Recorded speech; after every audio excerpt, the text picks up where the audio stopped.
تمام کی تمام نعمتیں فنا ہونے والی ہیں اور بالآخر تمہارا حساب لیا جائے گا اور تم حساب و کتاب سے کہیں بھاگ نہیں سکتے. زمین اور آسمان کی وسعتوں سے باہر نکل جاؤ کہ جی ہم اللہ کے کنٹرول سے باہر نکل جائیں تاکہ ہمارا حساب و کتاب نہ ہو، یہ بھی ممکن نہیں ہے. تو اس پورے رکوع میں آخرت کے حساب و کتاب کا اور کسی حد تک جہنم کی ہولناکیوں کا اور قیامت کی ہولناکیوں کا تذکرہ ہے کہ یہ جو دنیا کی نعمتیں جس سے تم انجوائے کر رہے ہو اور بار بار ایک ہی لفظ تمہاری زبان پر ہے کہ جی ایوالو ہوئی ہیں اور کروڑوں سال میں آٹومیٹیکلی خود بخود ہو گیا، تو یہ تباہ بھی ہو جائے گا، یہ ہمیشہ باقی نہیں رہے گا.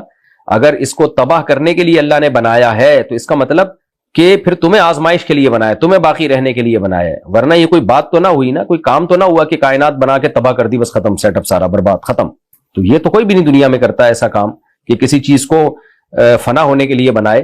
تو اگر اللہ نے یہ کیا ہے تو اس کا مطلب یہ کائنات مقصود نہیں ہے، مقصد اس سے کچھ اور ہے، وہ ہے انسان کو آزمانا تاکہ وہ اس کائنات کی وسعتوں میں غور کر کے اپنے خالق تک پہنچے اور پھر اللہ تعالیٰ نیک لوگوں کو اچھا بدلہ دے جنت کی شکل میں اور برے لوگوں کو جہنم کی آگ کی شکل میں سزا دے.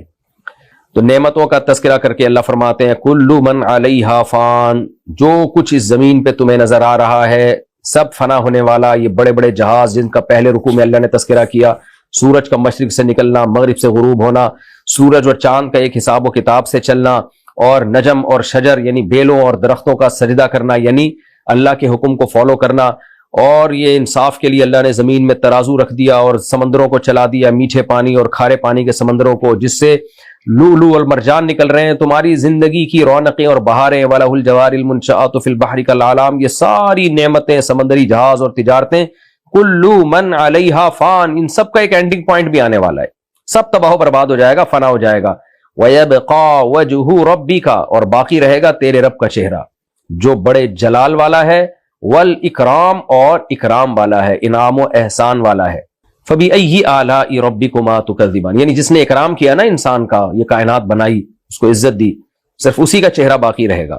پس اے جنات اور انسانوں، تم اپنے رب کی کون کون سی نعمتوں کو جھٹلاؤ گے؟ آپ کہہ سکتے ہیں بھائی فنا ہونے میں کون سی نعمت ہے؟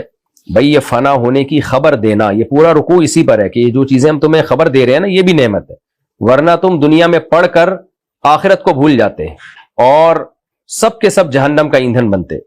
تو اس لیے یہ جو اللہ نے اطلاع دے دی ہمیں کہ یہ سب کچھ فنا ہو جائے گا تاکہ تم آخرت کی تیاری میں مشغول ہو، یہ بھی اللہ کی نعمت ہے. جو ہزاروں نعمتیں اللہ نے دی ان میں سے ایک نعمت یہ بھی ہے. تو اس لیے اللہ نے فرمایا، اور ایک لحاظ سے یہ بھی نعمت ہے کہ جو ہمیشہ باقی رہنے والی ذات ہے وہ چاہے تو تمہیں ابھی فنا کر دے، کیونکہ ہمیشہ تو وہی باقی رہے گا، لیکن اس نے تمہیں باقی رکھا ہوا ہے اور نعمتوں سے تمہیں لطف اندوز ہونے کا موقع دیا ہوا ہے.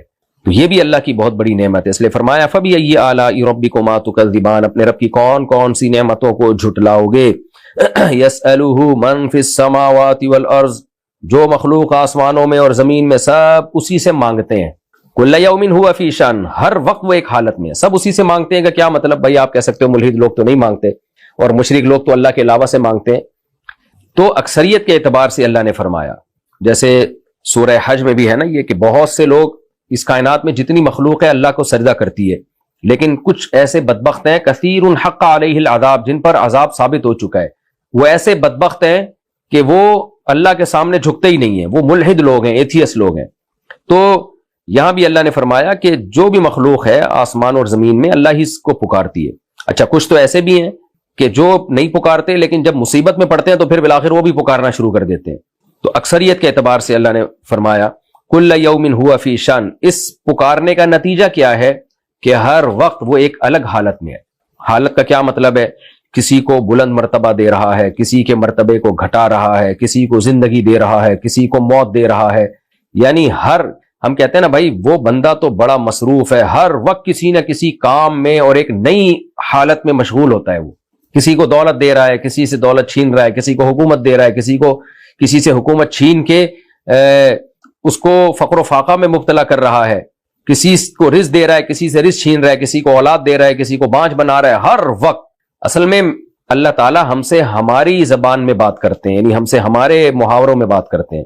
اللہ تعالیٰ کو مشغول ہونے کی ضرورت نہیں ہے کاموں کو نمٹانے کے لیے. ایک ہی سیکنڈ کے کروڑوں حصے میں اللہ ہر کام کر سکتے ہیں، لیکن ہمیں سمجھانے کے لیے اللہ تعالیٰ یہ کلام کا یہ طرز اختیار کرتے ہیں.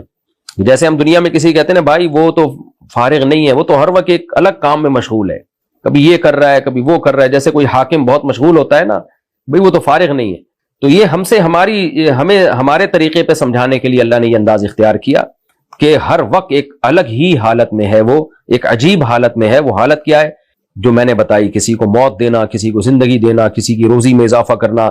آپ دیکھو نا، کروڑہا لوگ ایک ہی وقت میں اللہ کو پکار رہے ہوتے ہیں، اور وہ سب کی پکار ایک ہی سیکنڈ کے کروڑویں حصے میں سنتا بھی ہے اور اس کا جواب بھی دیتا ہے. باقی جواب اپنے انداز سے دیتا ہے، اللہ دعائیں اپنے انداز سے قبول کرتا ہے. فرمایا فَبِأَيِّ آلَاءِ رَبِّكُمَا تُكَذِّبَانِ، مصیبت میں ہم اسی کو پکارتے ہیں اور پھر ہماری پکار کو سنتا ہے، یہ بھی اس کی بہت بڑی نعمت ہے. اور میں بار بار بتاتا ہوں، یہ جو ملحد اور ایتھیسٹ لوگ ہیں، ان کے پاس تو اسٹریس اور ڈپریشن کا علاج ہی نہیں ہے. مسلمان کے پاس علاج ہے، یا جو بھی خدا کو کسی بھی درجے میں مانتا ہے نا، اس کے پاس بھی کسی بھی درجے میں علاج ہے. کہ وہ مصیبت میں اللہ کو پکارتا ہے اور اس کو تسلی مل جاتی ہے کہ بھائی میرے غم کو کوئی سننے والا، کوئی دیکھنے والا ہے، میں تنہا نہیں ہوں. تو یہ اللہ کی بہت بڑی نعمت ہے کہ اس نے مانگنے کا دروازہ کھولا ہوا ہے. اس لیے اللہ نے فرمایا فَبِأَيِّ آلَاءِ رَبِّكُمَا تُكَذِّبَانِ، پس اے جنات اور انسانوں، تم اپنے رب کی کون کون سی نعمتوں کو جھٹلاؤ گے. سَنَفْرُغُ لَكُمْ أَيُّهَا الثَّقَلَانِ، اللہ کہتے ہیں آج تو میں بڑا مشغول ہوں، کسی کو دولت دے رہا ہوں، کسی سے دولت چھین رہا ہوں، بہت سارے کام ہیں، سورج کو مشرق سے نکال کے مغرب میں غروب کر رہا ہوں، چاند کی حرکتیں، اور کل فی فلک یسبحون، یہ سارے اجسام اپنے دائرے میں تیر رہے ہیں، ان سب کی حفاظت کر رہا ہوں. لیکن ان قریب اے جنات اور انسانوں، میں تمہارے لیے فارغ ہونے والا ہوں. سب کاموں کو وائنڈ اپ کر کے صرف میرا ایک کام ہوگا، تمہارا حساب و کتاب، جس کے لیے میں نے اس کائنات کو بنایا. تو یہ بھی مجازن کہا ہے، اللہ کو فارغ ہونے کی ضرورت نہیں ہے، فارغ ہونے کی ضرورت نہیں، اللہ سب کچھ کر